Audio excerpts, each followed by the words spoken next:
Hello everyone, welcome to IQ Tab. So let's start with the newspaper analysis for 23rd of February. तो सबसे पहले हम देखते हैं कि आज हमें कौन कौन से न्यूज़ को डिस्कस करना है। देखिए, first of all will talk about very pressing issue जो कि रशिया और यूक्रेन के बीच का जो टेंशन है उसके कारण। और आपको याद होगा आज के एडिटोरियल के अंदर हमने बात की थी कि रशिया ने कैसे फर्स्ट मूव लिया है और यूक्रेन के अंदर जो दो डिफरेंट रीजंस थे उनको एक इंडिपेंडेंट रीजंस का यहाँ पर वो दे दिया, रिकॉग्निशन प्रोवाइड कर दिया।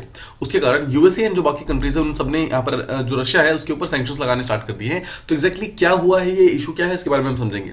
सेकंड विल टॉक अबाउट एक केबल कंसोर्टियम के बारे में। देखिए, there is a group of countries जिन्होंने साथ में मिलकर कुछ अंडर सी केबल्स लगाने स्टार्ट किए and that thing is called as CMEWE6। ठीक है, तो इसके बारे में हम समझेंगे एक्जैक्टली क्या है और अपडेट क्या है इसके बारे में। थर्ड विल टॉक अबाउट कि जम्मू कश्मीर के अंदर रिसेंटली एक वुमेन सेफ्टी स्क्वाड बनाया गया है, तो इसके लिए कुछ चीजें इंपॉर्टेंट है उसको हम समझेंगे। और देन विल टॉक अबाउट कि हमें कुछ एविडेंसेस मिले हैं कि जहां पर फर्स्ट जो ईयर की सर्जरी हुई थी, यानी कि जो ईयर यानी कि जो कान की सर्जरी हुई थी for the first time Neolithic era के अंदर, उसके हमें कुछ एविडेंसेस वगैरह मिले हैं। And finally will talk about green financing, exactly green financing क्या होता है एंड नीति आयोग ने जो रिसेंटली यहाँ पर रिपोर्ट प्रोवाइड किया ग्रीन फाइनेंसिंग के ऊपर, वो एक्जैक्टली क्या क्या बोलता है। So let's start with the most important news, जो कि हम यूएस के सैंक्शंस के बारे में बात करने वाले हैं जो कि रशिया के ऊपर लगाए गए हैं।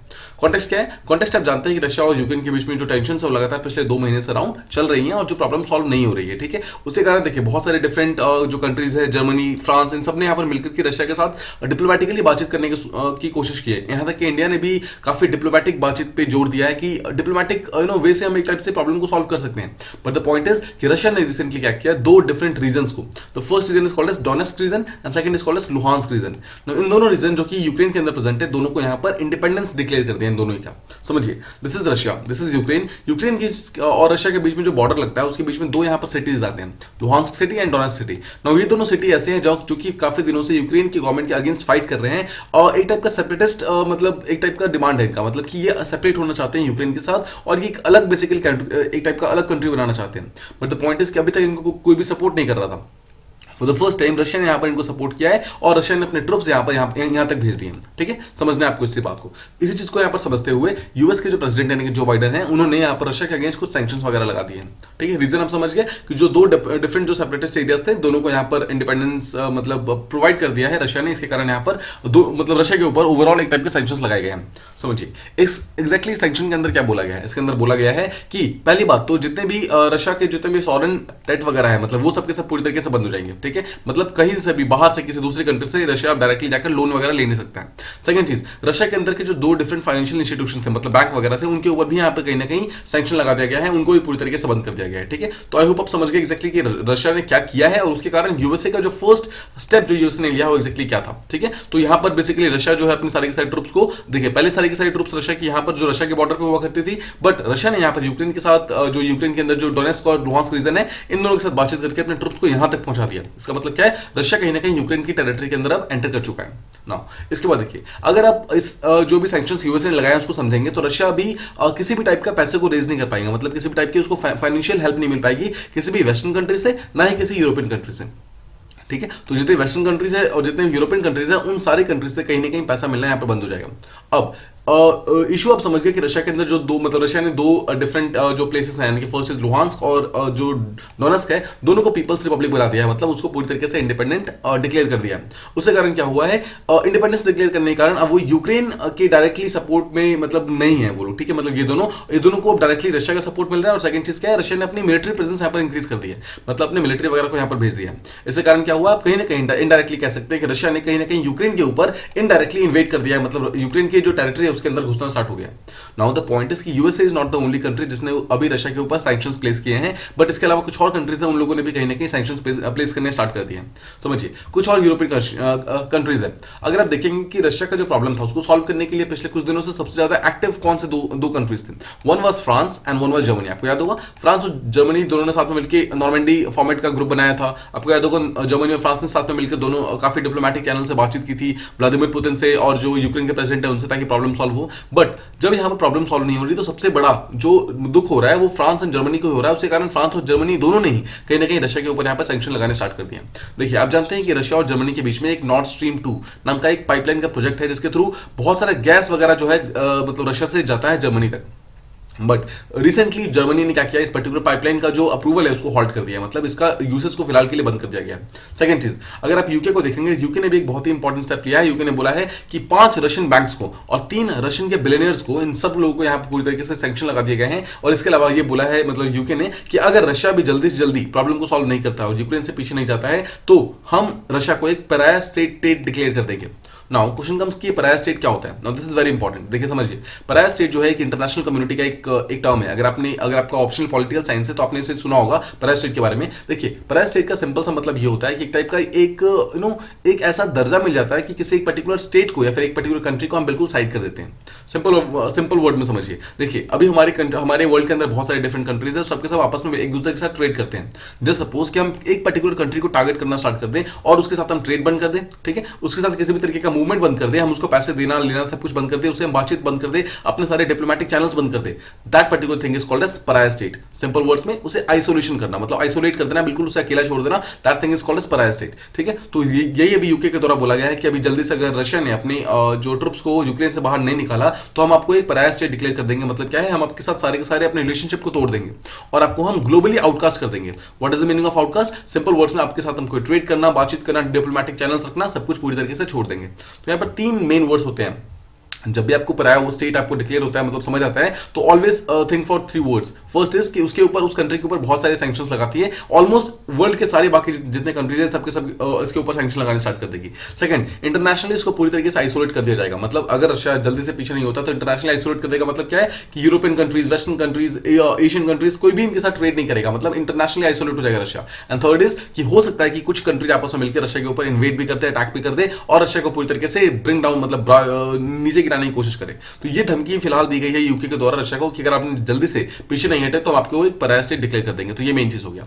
अब अगर हम रशिया और यूक्रेन का जो बैकग्राउंड जो क्राइसिस है उसको हम थोड़ा समझते हैं। देखिए 2013 के अंदर एक्चुअली क्राइसिस स्टार्ट होता है जब यूक्रेन जो है, यूक्रेन यूरोपियन यूनियन के साथ ट्रेड करना स्टार्ट करता है। मतलब यूक्रेन ने ईयू यानी यूरोपियन यूनियन के साथ एक ट्रेड और एक लैंडमार्क डील साइन कर लिया। ठीक है, बोला कि हम आपके साथ ट्रेड करेंगे। बट द पॉइंट इज कि अगर आप यूक्रेन को देखेंगे, यूक्रेन पहले यूएसएसआर का पार्ट हुआ करता था। What is USSR? आप सिंपल वर्ड में समझिए, जो देखिए 1991 से पहले क्या था, 2 सुपर पावर हुआ करती थी। One was called as NATO, यानी कि जिसको हेड करता था USA, and second was called as USSR, यानी कि यूनाइटेड सोवियत जो फेडरेशन था वो था यूएसएसआर। इसको हेड किया था बाय रशिया। नाउ नाटो और जो यूएसएसआर था, दोनों के बीच में जो प्रॉब्लम थी वो लगातार इंक्रीज होती रहती थी। NATO was headed by USA and USSR bye Russia. इसी कारण यूएसए और जो रशिया है उसके बीच का भी जो प्रॉब्लम है वो काफी ज्यादा इंक्रीज हुआ था। नाउ व्हाट हैपेंड वाज 1991 के बाद एक्चुअली यूएसएसआर का डिसइंटीग्रेशन हो गया। उसके कारण NATO became the only super power, यानी कि नेटो जो है एकमात्र यूनी सुपर पावर बन गया। तो पॉइंट इज कि मतलब अगर इनडायरेक्टली देखेंगे तो यूएसए यहां पर सुपर पावर बन गया, बट यूएसएसआर यानी कि रशिया जो है पूरी तरीके से टूट गया। अब यहां पर क्या होता है, टूटने के बाद रशिया ने बहुत सारी कोशिश की कि ऑल्दो यूएसएसआर जो है टूट गया, बट जितने भी मेंबर कंट्रीज जो कि यूएसएसआर के पहले हुआ करते थे उन सबको हम साथ लेकर आते हैं, उन सबके साथ हम आपस में ट्रेड करते हैं। उनमें से एक कंट्री था यूक्रेन, बट यूक्रेन ने यहां पर रशिया के साथ ट्रेड करना मना कर दिया, बंद कर दिया, और उल्टा ईयू के साथ यानी कि जो यूरोपियन कंट्री है उनके साथ ट्रेड करना स्टार्ट कर दिया।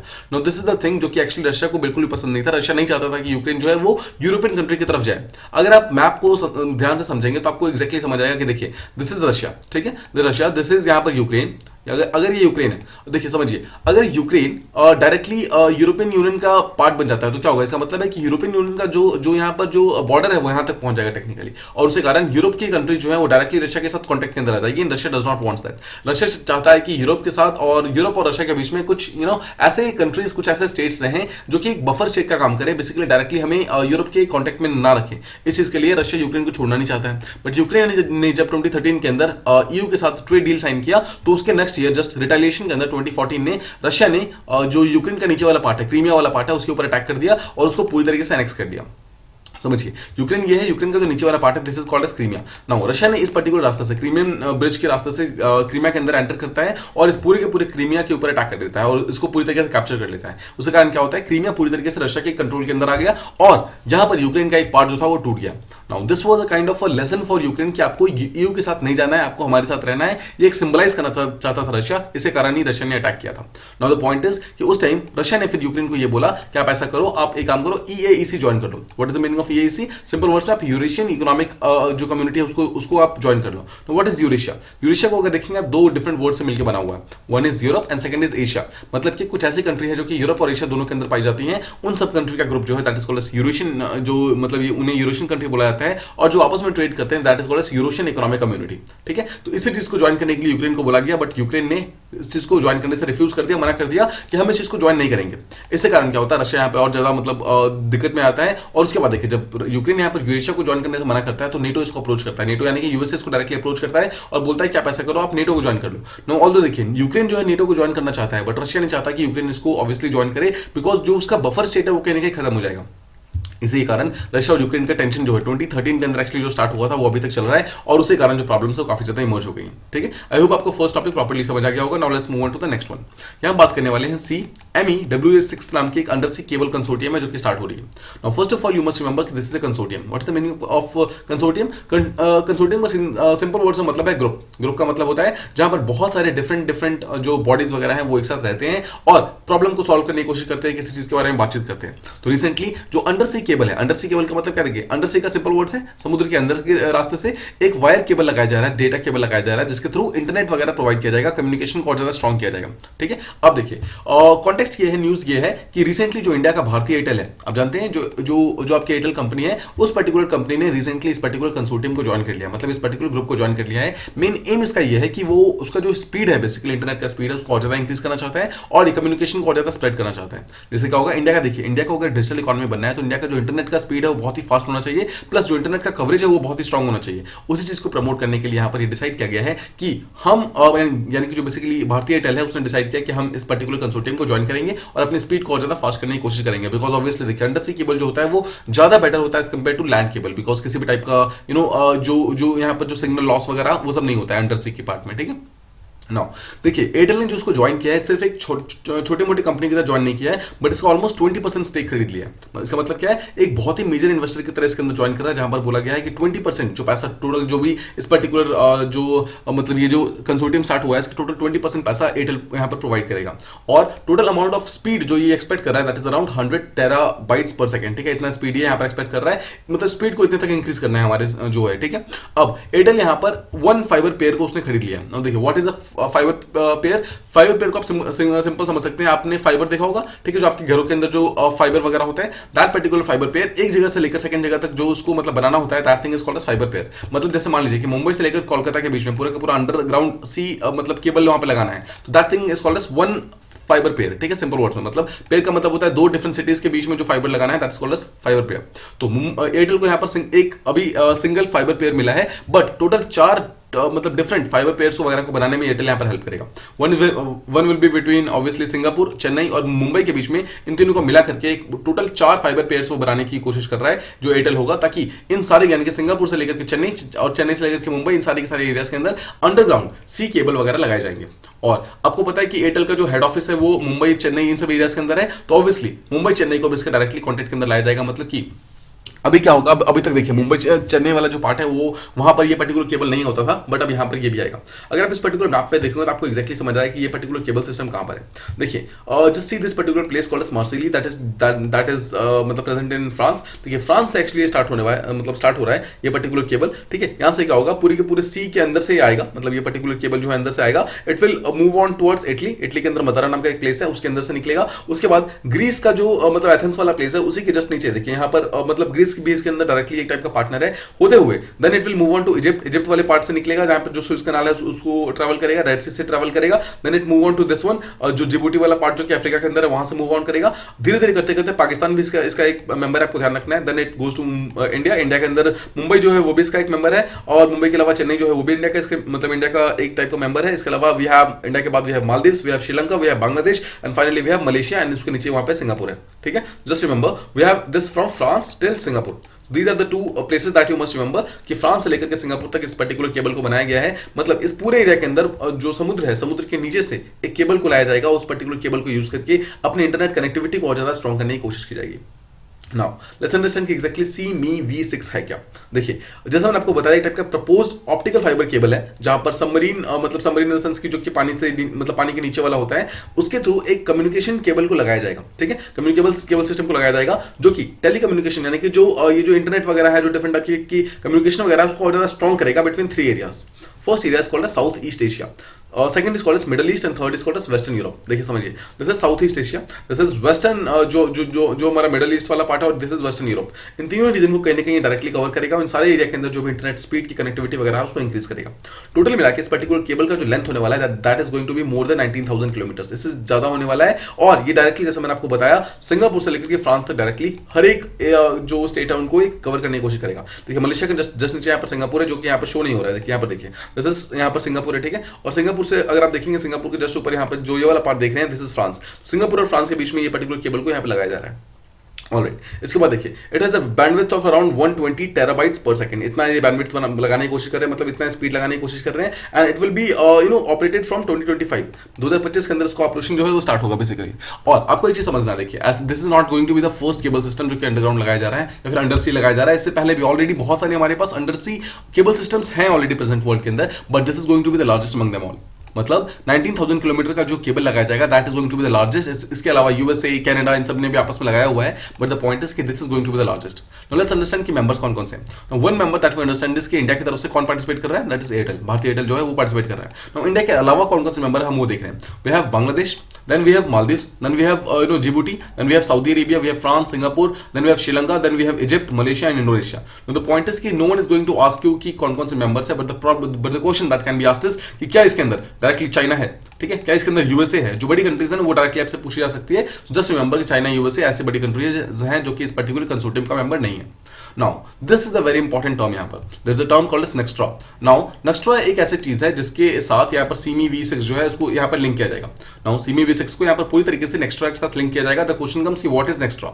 देखिए नेक्स्ट्रा जो है वो एयरटेल का डेटा सेंटर है, सिंपल वर्ड्स में मतलब एयरटेल का एक ऐसा प्लेस जहां पर सारा का सारा डेटा को स्टोर किया जाता है, that particular thing is called as Nxtra, ठीक है, सिंपल वर्ड्स में। जस्ट रिमेंबर कि नेक्स्ट्रा क्या है, वही टाइप का डेटा सेंटर है एयरटेल का। नाउ जो सीमी V6 है इसको यहाँ पर इंटीग्रेट किया जाएगा इस नेक्स्ट्रा के साथ में। और बेसिकली जो भी देखिए जो नेक्स्ट्रा का जो डेटा सेंटर प्रेजेंट है वो एयरटेल के हेड ऑफिस जो कि यानी मुंबई और चेन्नई के अंदर प्रेजेंट है, वहां पर प्रेजेंट है। तो इन दोनों के साथ इसको लिंक किया जाएगा, ठीक है, जिसके थ्रू क्या होगा, देखिए एयरटेल की खुद की स्पीड तो बढ़ेगी ही, साथ में जो नेक्स्ट्रा की स्पीड है वो भी कहीं ना कहीं इंक्रीज होगी। और जो साथ में जो ये पर्टिकुलर वाटर केबल है वो भी जो भी उसकी एफिशिएंसी वगैरह है वो भी और ज्यादा इंक्रीज हो जाएगी, जिसके कारण बिजनेस वगैरह और ज्यादा यहाँ पर स्ट्रांग हो जाएगा। जिससे क्या होगा, इंडिया का जो पोजीशन है as a emerging data centre वो भी काफी ज्यादा यहाँ पर स्ट्रांग हो जाएगा, ठीक है। मतलब इन सब चीजों को ध्यान में रखते हुए हमने यहाँ पर स्टेप लेना स्टार्ट किया। नाउ अगर आप एयरटेल का अंडर सी केबल सिस्टम का जो प्रोजेक्ट है उसको समझेंगे तो राइट नाउ एयरटेल जो है 5G को लॉन्च करने के बारे में बात कर रहा है, प्लस साथ में जो इंडिया के अंदर जो डिजिटल इकोनॉमी वगैरह है उसको प्रमोट करने की बात कर रहा है। इसी चीजों को यहाँ पर इंप्रूव करने के लिए, इस चीजों को यहाँ पे प्रमोट करने के लिए अंडर सी केबल सिस्टम को यहाँ पे लाया जा रहा है। Now just remember this thing कि this is not the first under C cable system जिसका एयरटेल पार्ट होने वाला है। इसके पहले भी मतलब सीमी V6 से पहले भी Airtel already out of India मतलब भारत के बाहर ऑलरेडी काफी सारा जो अंडर सी केबल नेटवर्क है वो ऑलरेडी मतलब लगाता आ रहा है। एयरटेल को ऑलरेडी इसके अंदर एक्सपीरियंस है, बिकॉज एयरटेल ऑलरेडी काफी सारा केबल अंडर सीज ने लगाया हुआ है। एंड इसके अलावा आप जस्ट नीड टू रिमेंबर कि नेक्स्ट्रा जो है एक बहुत ही बड़ा मतलब अमाउंट ऑफ डेटा स्टोर करता है एयरटेल का, that is comparatively to almost 120 एजी डेटा सेंटर जो कि पूरे के पूरे वर्ल्ड के अंदर है। You don't need to remember कि एग्जैक्टली डेटा सेंटर क्या होते हैं, कितने हैं, ये सब आपको याद रखने की जरूरत नहीं है। The only question that can be asked here is कि नेक्स्ट्रा है क्या, ठीक है। सो जस्ट रिमेंबर कि नेक्स्ट्रा जो है डेटा सेंटर है एयरटेल का। ये था हमारा सेकंड टॉपिक। आई होप आपको चीज प्रॉपर्ली समझ आ गया। Let's move on to the next one. This is a very small topic, although देखिए हमारी यूपीएससी के लिए बहुत इंपॉर्टेंट नहीं है, but I just wanted to cover this because I didn't wanted to leave anything out. आज की newspaper के अंदर ये काफी अच्छे मतलब आर्टिकल के अंदर आया हुआ है, इसलिए मैंने इसको कवर कर लिया।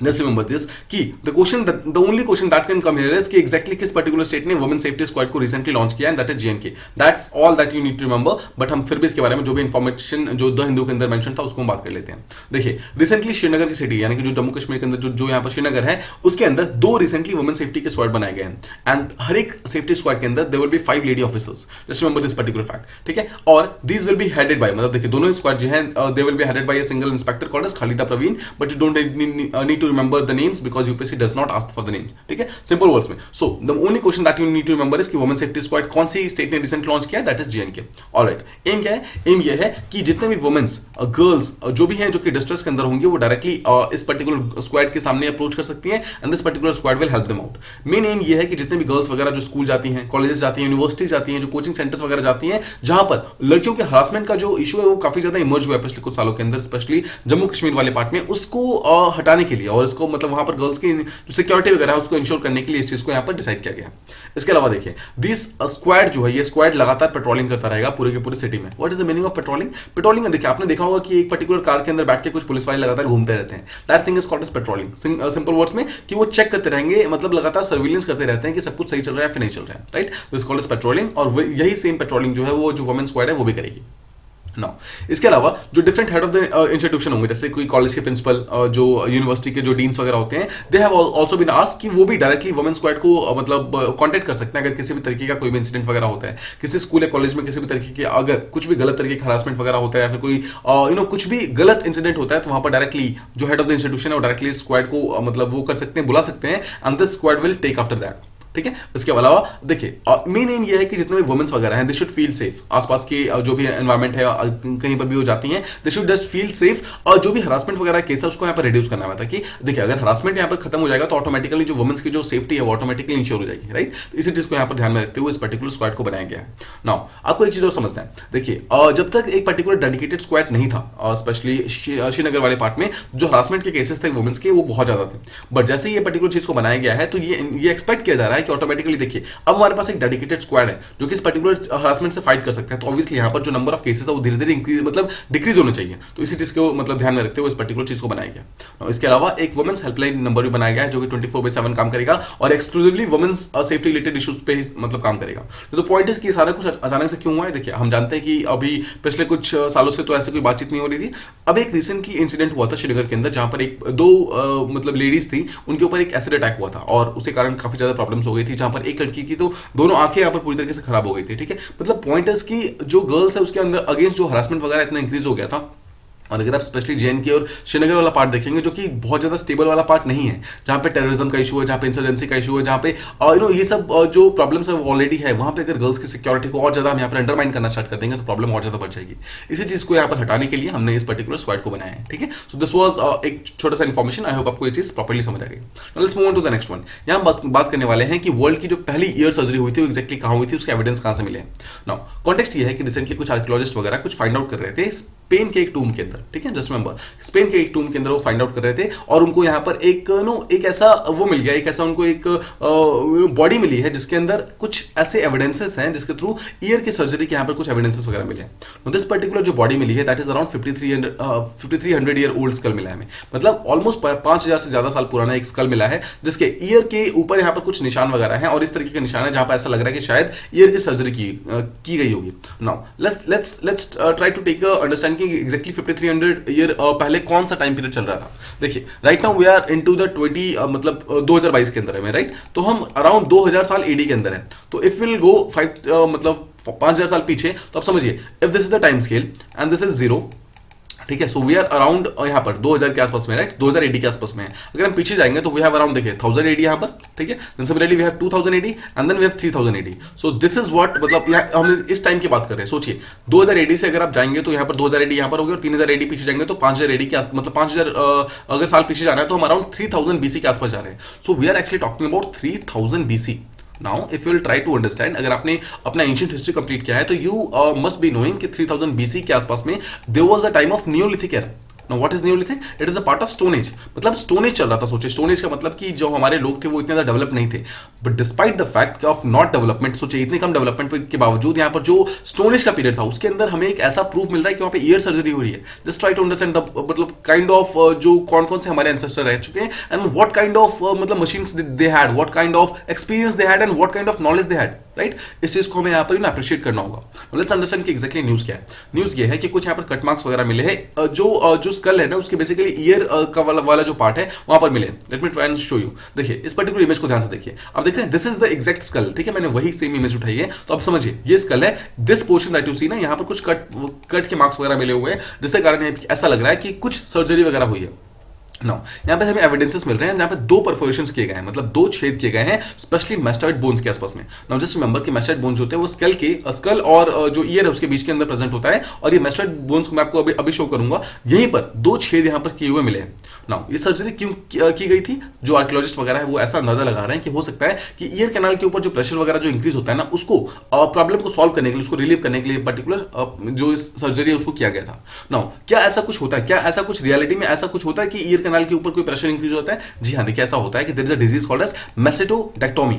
जो मैस्टेटोडेक्टोमी है ना, उसके अंदर क्या होता है, जो हमारा weight let me show you. देखिए मैस्टेटोडेक्टोमी जो एक टाइप का सर्जिकल प्रोसीजर है जिसके अंदर हमारे जो स्कल और जो हमारा ईयर है ना, उसके आसपास का जो एरिया है उसके अंदर पेन बहुत ज्यादा इंक्रीज हो जाता है बिकॉज ऑफ प्रेशर इंक्रीजिंग। तो उसी चीज को यहाँ पर डिक्रीज करने के लिए, उसी चीज को यहाँ पर रोकने के लिए ये मतलब डेक्टोमी नाम का एक जो सर्जिकल प्रोसीजर वो किया जाता है, जिसके थ्रू जो प्रेशर होता है ना उसको यहाँ पर रिलीज कर दिया जाता है। ठीक है, इसी चीज को देखिए समझने के लिए इस पर्टिकुलर इमेज को ध्यान से देखिए। Now this is the skull, right, this is the main part of skull. Now this is year और स्कल के बीच में देखिए ये वाला पार्ट जो आप देख रहे हैं, this is actually called as mastoid bone. ठीक है, तो जस्ट रिमेंबर कि स्कल और जो ईयर है इसके बीच का जो बोन होता है that is called as mastoid bone. और यहीं पर क्या होता है, प्रेशर बहुत ज्यादा बढ़ जाता है। So what is actually done is कि यहाँ पर एक कट लगाया जाता है। ठीक है, सो यहाँ पर एक कट लगाया जाता है, उसके कारण यहाँ पर जितना भी जो ब्लड वेसल्स वगैरह होते हैं उसके अंदर जितने प्रेशर वगैरह इंक्रीज हुआ होता है उस प्रेशर को यहाँ पर रिलीज कर दिया जाता है। ठीक है, और प्रेशर मतलब रिलीज होने के कारण वो चीजें क्या होती है, ऑटोमेटिकली जो चीज होती है ठीक हो जाता है। तो क्वेश्चन कम्स कि एग्जैक्टली होता क्यों? देखिए ये होता है because of thing called as cholesteatoma जो नाम का एक चीज होता है, जो एक टाइप के मतलब समझ सकते हैं टाइप का मतलब इन्फेक्शंस होते हैं। ठीक है, इन्फेक्शंस होते हैं जो कि कान के अंदर भर जाते हैं। ठीक है, कान के पीछे वाले पार्ट के अंदर भर जाते हैं। देखिए अगर आप देखेंगे this is a part of the year के अंदर ये जो हमारा क्लेस्ट्रोटोमा है ये यहाँ पर आकर फैल जाता है। उसके कारण क्या होता है, यहाँ पर प्रेशर यहाँ पर इंक्रीज होना स्टार्ट होता है। तो सर्जरी से क्या होता है, इसी क्लेस्ट्रोटोमा को यहाँ पर वहां से इंक्रीज मतलब हटा दिया जाता है। ठीक है, सर्जरी के बाद ये सारे का सारा जो क्लेस्ट्रोटोमा है वो यहाँ से हट जाता है, उसके कारण जो प्रेशर है वहां पर वापस फिर से नॉर्मल हो जाता है। So this is the thing. Now this particular surgical procedure was done in the Stone Ages. Now this is the thing that you must remember. ठीक है, Stone Age के अंदर ये सब चीज की गई थी. So we must appreciate the kind of the kind of advancement and the kind of knowledge that the people of the Stone Age had. Right? इसको हम समझते हैं. Alright. जो ये स्कल मिला है हमें, ये माना जा रहा है कि एक टाइप की मिडिल एज वुमन का था, जो कि नियोलिथिक एज की थी. जैसे मैंने आपको बताया, नियोलिथिक एज जो है स्टोन एज का पार्ट है. देखिए अगर आप स्टोन एज को डिवाइड करेंगे तो स्टोन एज बेसिकली 3 पार्ट के अंदर डिवाइड होता है. और first we have palaeolithic. Palaeo means very old. ठीक है, तो palaeolithic we have, then we have mesolithic यानी कि जो बीच वाला पार्ट था, देन वी हैव नियोलिथिक. तो नियोलिथिक जो है सबसे जो नया वाला पार्ट था स्टोन एज का, that is called as neolithic. और नियोलिथिक के जस्ट बाद क्या आता है, चैल्कोलिथिक. और उसके बाद चैल्कोलिथिक के बाद ही एक्चुअली हमारा Indus valley civilisation and all start होता है. सो देखिए हम इंडस वैली सिविलाइजेशन के भी पीछे की बातें कर रहे हैं, that to of a neolithic age. उस टाइम में एक वुमेन का जो कान है उसके आसपास में सर्जरी के यहाँ पे हमें कुछ वो मिले, एविडेंसेस मिले.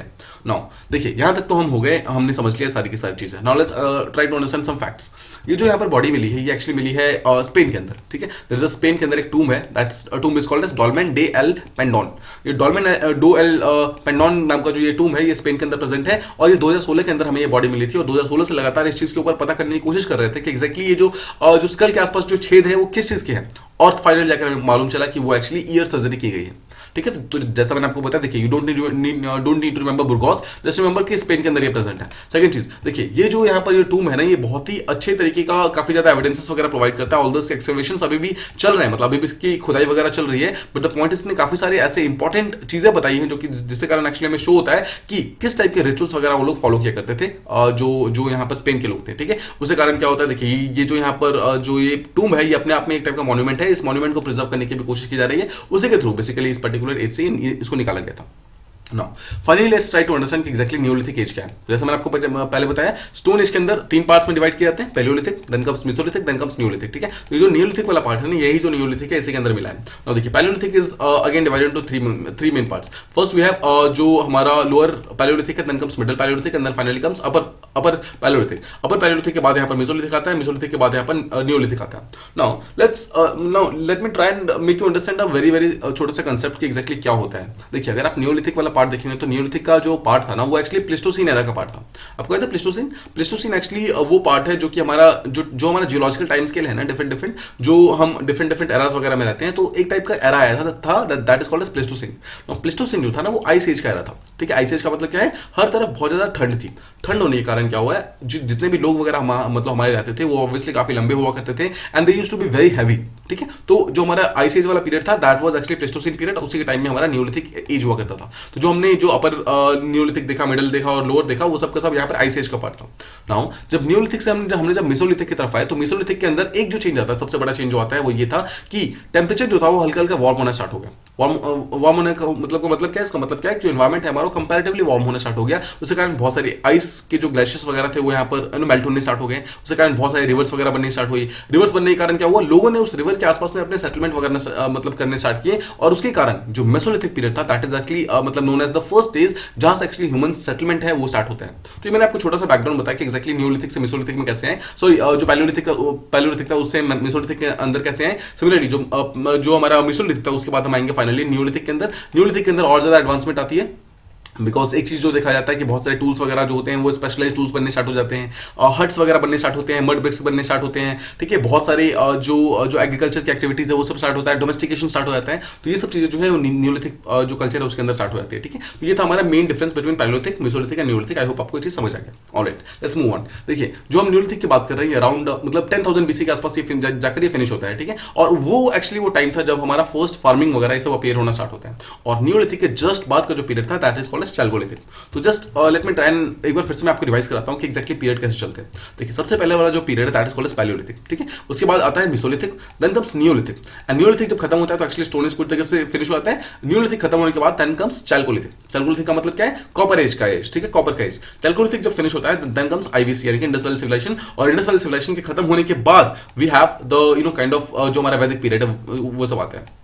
जब वेदास वगैरह खत्म होते हैं मतलब वैदिक पीरियड जब खत्म होता है तो आप जानते हैं कि वैदिक पीरियड का जो लेटर वाला वैदिक पीरियड था वहां पर महाजनपद वगैरह फॉर्म होने स्टार्ट होते हैं। और जो महाजनपद है उसके अंदर एक सिंगल जो महाजनपद था that was called as Mauryas. तो मौर्यन जो है अपना वो जो एम्पायर है उसको स्टैब्लिश कर देते हैं अराउंड 325 BC के आसपास में, ठीक है। तो 325 BC से लेकर के अराउंड 185 BC तक इसके आसपास जो मौर्यन एम्पायर है वो रहता है। और उसके बाद मौर्यन के बाद फिर उसके बाद पोस्ट मौर्यंस आते हैं, then comes Gupta period, then comes post Gupta period. और पोस्ट गुप्ता की पीरियड हमारा फिर अर्ली मिडिवल इंडिया आता है। तो देखिए this is how the entire chain in command चलता है। तो आई होप आपको मैं समझा पाया हूं कि एग्जैक्टली जो हमारा हिस्ट्री है वो किस तरीके से मूव कर रहा है, किस तरीके से इसका चल रहा है। और ठीक है, फाइनली देखिए जो ये जो न्यूलिथिक वाला पार्ट था उसके अंदर एक चीज जो सबसे इंपॉर्टेंट हुई थी वो ये हुई थी कि न्यूलिथिक के लास्ट में मेटलर्जी वगैरह बनना स्टार्ट हो गया था। What is the meaning of metallurgy? Simple words में मेटल का एक्सट्रैक्शन स्टार्ट हो गया था। उसके कारण क्या हुआ, इसके बाद जो न्यूलिथिक के बाद वाला जो पीरियड था यानी कि चैल्कोलिथिक वो एक्चुअली मेटल्स के कारण ही जो था ये जाना जाता है।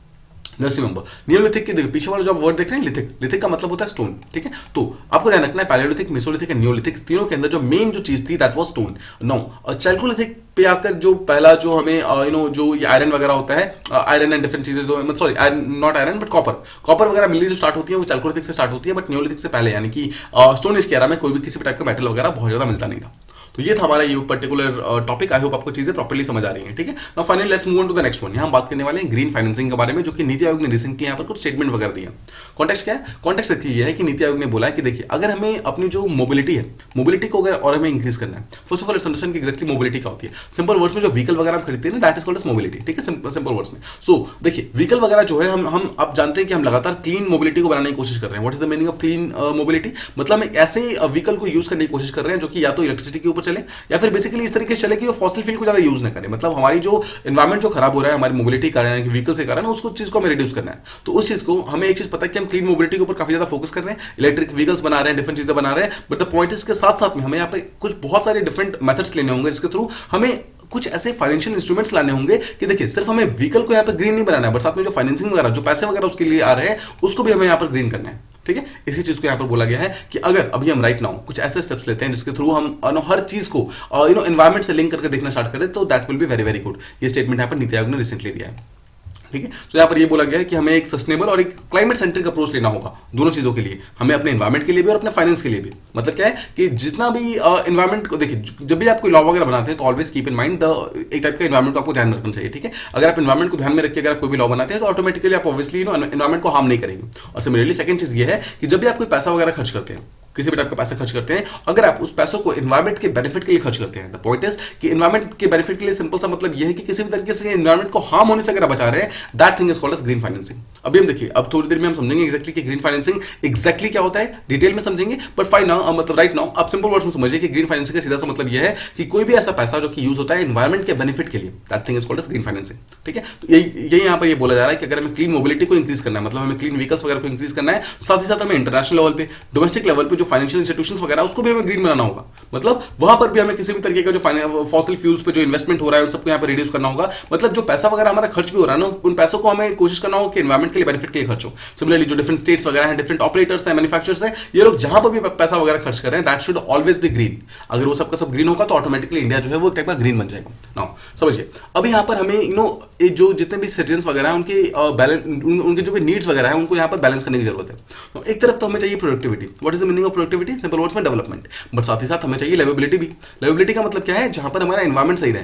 देखिए समझिए, अगर हमारी लिवेबिलिटी सही नहीं रहेगी, मतलब अगर हमारा एनवायरमेंट सही नहीं रहेगा, तो हम जितना मर्जी प्रोडक्टिविटी कर ले, हम जितना मर्जी एनवायरमेंट को डैमेज करके हम अपने डेवलपमेंट कर ले, बट द पॉइंट इज कि हम खुश नहीं रह पाएंगे। समझ रहे हैं आप, हमारी अर्थ जो है इस इतने सारा प्रेशर को मतलब झेल नहीं पाएगा, उसके कारण कभी ना कभी एक दिन ऐसा आएगा जब अर्थ हमारा सपोर्ट करना बंद कर देगा। तो that will be the day जब हम एक्चुअली रिपेंट करना स्टार्ट करेंगे। तो नीति आयोग का कहना यह है कि वो दिन आए, उससे पहले हमें यहाँ पर प्रॉब्लम्स को सॉल्व करनी होगी। सिमिलरली अगर हम बोल रहे हैं कि अगर हमें क्लीन मोबिलिटी को करना होगा, मतलब क्या है, अगर हम इलेक्ट्रिक व्हीकल्स वगैरह को प्रमोट करना है, तो सबसे पहले तो हमें जो लॉजिस्टिक कॉस्ट वगैरह है उसको नीचे लाना होगा। देखिए जस्ट सपोज मैं आपको एग्जांपल देता हूँ, मान लीजिए कि एक पेट्रोल या फिर डीजल की एक टाइप की कार है, ठीक है। अब जब उस कार को आप खरीदने जाते हैं, तो जस्ट सपोज कि उसका टोटल प्राइस जो है दैट इज 1 लाख रुपीज, ठीक है। मैं आपको एक छोटा सा एग्जांपल दे रहा हूँ, जस्ट सपोज इसका प्राइस है 1 लाख रुपए। नाउ कि यू डिसाइड कि ठीक है मैं एक का इलेक्ट्रिक व्हीकल खरीदूंगा। Now when you go to purchase this particular electric vehicle, तो आपको ये बोला जाता है कि इस पर्टिकुलर इलेक्ट्रिक व्हीकल का प्राइस जो है दैट इज अराउंड 1.5 लाख। तो क्या आप इलेक्ट्रिक व्हीकल को यहां पर प्रेफर करेंगे? नहीं करेंगे, राइट, बिकॉज इसका प्राइस जो है that is much more than जो हमारे कन्वेंशनल व्हीकल्स है। तो टेक्निकली अगर आपको इलेक्ट्रिक व्हीकल्स को प्रमोट करना है, तो सबसे पहला जो आपको काम ये करना होगा कि यहां पर इसके प्राइसेस को आपको रिड्यूस करना होगा। तो ये चीज यहां पर बोला जा रहा है कि जो इसका लॉजिस्टिक कॉस्ट है, जो यहां पर जो ये सब चीजें उसको हमें डाउन करने की जरूरत है, तभी हम इस चीज को यहां पर और ज्यादा इंक्रीज कर सकते हैं, ठीक है। इसी चीज को यहां पर मतलब ध्यान में रखते हुए रिसेंटली एक टाइप का वर्कशॉप या एक टाइप का वर्कशॉप जो है उसको ऑर्गेनाइज किया गया था भाई NITI Aayog, world resource institute, GIZ India, इन सब लोगों ने साथ में मिलकर स्टार्ट किया था। That was called as financing for decarbonisation of transport. मतलब कार्बन का जो डीकार्बोनाइजेशन है जो ट्रांसपोर्ट का, उसको यहाँ पर प्रमोट करना, उसको यहाँ पे इंप्रूव करना है। इसी चीज के लिए यहाँ पर पैसे वगैरह इकट्ठे करने हैं, मतलब फाइनेंसिंग वगैरह करनी है, ठीक है। इस चीज के लिए यहाँ पर एक टाइप की मीटिंग हुई थी, वर्कशॉप होता है, इस चीज के अंदर काफी मतलब चीजें बातचीत की गई। नाउ इसके अलावा यहाँ पर ये भी बोला गया है कि नीति आयोग यहाँ पर ये भी बोल रहा है कि अगर आपको ग्रीन फाइनेंसिंग मतलब अगर आप करते हो, मतलब ग्रीन फाइनेंसिंग अगर आप करते हो, काफी सारा पैसा एनवायरमेंट को सेव करने में बचाते हो, तो कहीं ना कहीं आपको जो इलेक्ट्रिक व्हीकल्स वगैरह है वो भी काफी ज्यादा लो इंटरेस्ट पे मिल जाएगा। मतलब उसके अंदर आपको फिर काफी ज्यादा पैसा लगाना नहीं पड़ेगा, बिकॉज ऑटोमेटिकली अगर आप एनवायरमेंट का ध्यान रखें तो एनवायरमेंट फिर हमारा ध्यान रखेगी, राइट। तो ये टाइप का गिव एंड टेक का रिलेशनशिप है, तो इस चीज को हमें यहाँ पर इंक्रीज करना होगा। सेकंड चीज, हमें अगर इस चीज को इंक्रीज करना है इलेक्ट्रिक व्हीकल्स को, तो एक चीज हमें करना होगा, हमें इलेक्ट्रिफिकेशन ऑफ ट्रांसपोर्ट को और ज्यादा इंक्रीज करना होगा। इसका मतलब क्या है, not just a car but also the buses और also the train, also the metros, इन सबको भी हमें कहीं ना कहीं इलेक्ट्रीफाई करना होगा, ताकि ऐसा ना हो कि हम सिर्फ कार बाइक इन सबको तो इलेक्ट्रीफाई कर दे, बट जो लार्जर जो बॉडीज हैं वो अभी भी यानी पेट्रोल या डीजल पे चलती रहें। Now, finally, let's talk about what is green financing. देखिए हमने ग्रीन फाइनेंसिंग के बारे में कुछ इंपॉर्टेंट चीजें देख ली कि एक्जैक्टली ग्रीन फाइनेंसिंग कहां पर काम आती है, कहां पर काम नहीं आती है, बट लेट्स अंडरस्टैंड कि एक्जैक्टली ग्रीन फाइनेंसिंग है क्या। सिंपल वर्ड्स में देखिए, कोई भी ऐसी फाइनेंशियल एक्टिविटी, मतलब कोई भी ऐसा पैसा वगैरह विच इज क्रिएटेड यानी कि which is used with the aim of insuring the better environmental outcomes, that is called as green financing, ठीक है। सिंपल वर्ड्स में कोई भी ऐसा पैसा जो कि एनवायरमेंटल आउटकम्स को बेटर करने के लिए यूज किया जा रहा है, उसे ग्रीन फाइनेंसिंग कहते हैं। नाउ समझिए, हम यहाँ पर मेन एम हमारा यह है कि हमें इस पर्टिकुलर फाइनेंस को इंक्रीज करना है, ऐसे फाइनेंस को इंक्रीज करना है जो कि हमारे सस्टेनेबल डेवलपमेंट को और ज्यादा इंक्रीज कर सके। लेट्स अंडरस्टैंड वंस मोर कि सस्टेनेबल डेवलपमेंट क्या होता है।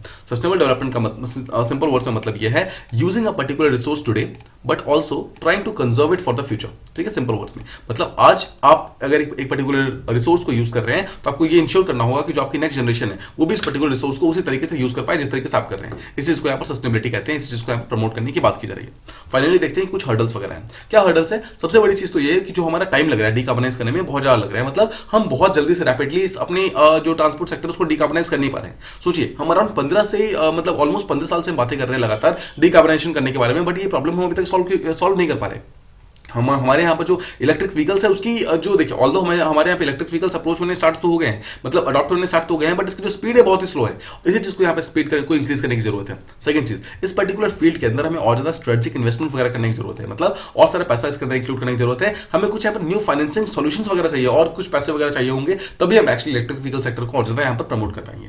ये थे हमारे सारे के सारे टॉपिक। आई होप आपको सारी चीजें प्रॉपर्ली समझ आ गई हैं। ना अगर आपको समझ आ गई है तो आप आज के क्वेश्चन अटेम्प्ट कर सकते हैं। The first question is which region of Ukraine has been declared independent by Russia. Second question is what is a pariah state in international politics? Third is कि what is Nextra recently seen in news? Next is which state recently formed the Women Safety Squad? Next is which age succeeded the Neolithic age? And the final question is कि what is the meaning of green finance? ठीक है, कुछ question है जिसको आपको try करना है। जो कल के क्वेश्चन थे उसे हम ट्राई कर लेते हैं। देखिए the first question was कि 11th fundamental duty was added through what? It was added through 86 Constitutional Amendment Act जो कि 2002 के अंदर हुआ था, उसी के थ्रू इस चीज को ऐड किया गया था। What was the ये जो 11th FD था क्या? इसका सीधा सा मतलब इसके अंदर ये बोला गया था कि जो 6 से 14 तक के बीच में जितने भी बच्चे होंगे उन सबको प्रॉपर एजुकेशन वगैरह प्रोवाइड किया जाएगा। This will be a duty of the parents. ठीक है, तो ये चीज यहाँ पर बोली गई है। Second, which committee recommended the addition of these fundamental duties? Now एक चीज आप जानते हैं कि जो फंडामेंटल ड्यूटीज था, they were not a part of original constitution, right? So they have been added later on. So when were they added? They were actually added in 42nd amendment act 1976. So 1976 के अंदर कौन सी ऐसी committee बनाई गई थी जो कि actually fundamental duties को इंप्लीमेंट करने के बारे में बात करती है? उनका नाम था स्वर्ण सिंह कमेटी. ठीक है, it is Swaran Singh committee. Alright. Third question was which is the first country to develop India's जो वर्ल्ड का फर्स्ट हाइड्रोजन बेस्ड ट्रेन है? That is Germany. Now Germany world का पहला था, but which is the recent one? That is Japan. ठीक है, just remember this thing. Next is what is India's target year to achieve the net carbon zero status? 2070. जैसे हमने बात की थी 2070 इंडिया का है, बट जापान में कितना है? जापान का जो हमने कल बात किया था इट इज 2050. ठीक है, यूएसए का भी 2050 है. Alright. Where is the headquarter of CEPI? Now अगर आप सीईपीआई की बात करते हैं तो उसका जो headquarter that is present in जो डिवॉस नाम का जो प्लेस है that is present in Switzerland, वहीं पर ये चीज प्रेजेंट है. नेक्स्ट इज कि कौन सी ऐसी बॉडी है which releases the blueprint priority disease? Now आप जानते हैं कि डब्ल्यूएचओ जो है वो इस चीज को बनाती है, और इस डब्ल्यूएचओ ये पर्टिकुलर जो डिजीज बनाती है इसके अंदर right now total 6 disease present है, और इस 6 डिजीज के ऊपर जो वैक्सीन लगाने का काम करता है that is done by CEPI. Finally we have a last question of true या फॉल्स के फॉर्मेट में. द क्वेश्चन इज कि India and France have decided to meet bilaterally to promote blue economy. क्या चीज सही है? नहीं, देखिए स्टेटमेंट गलत है, आपको याद है. It is binarily. What is the meaning of binarily? Binarily का मतलब होता है एक साल में 2 बार. तो क्या हम एक साल में 2 बार मिलने वाले हैं? जी नहीं, हम 2 बार नहीं मिलने वाले हैं. We are going to meet annually, मतलब हम एक साल में 1 बार मिलने वाले हैं. ठीक है, तो ये थे हमारे सारे क्वेश्चंस, ये थे हमारे सारे टॉपिक्स. आई होप आपको सारी चीजें प्रॉपर्ली समझ आ रही हैं. We have tried our best to cover every single thing जो कि आज हमारे न्यूज़पेपर के अंदर आया हुआ है. Nothing, and I repeat nothing, इनमें से एक भी ऐसा न्यूज नहीं है जो कि कहीं ना कहीं छूट गया हो. ठीक है, so you can totally rely on this particular thing कि आज का सारा न्यूज जो है टोटली पूरी तरीके से कवर हो गया. ठीक है, सो ये थे हमारे आज के वीडियोस. आई होप आपको ये चीज प्रॉपर्ली समझ आ गई होंगी. If you like the video please do like, share and subscribe, and thank you so much for listening.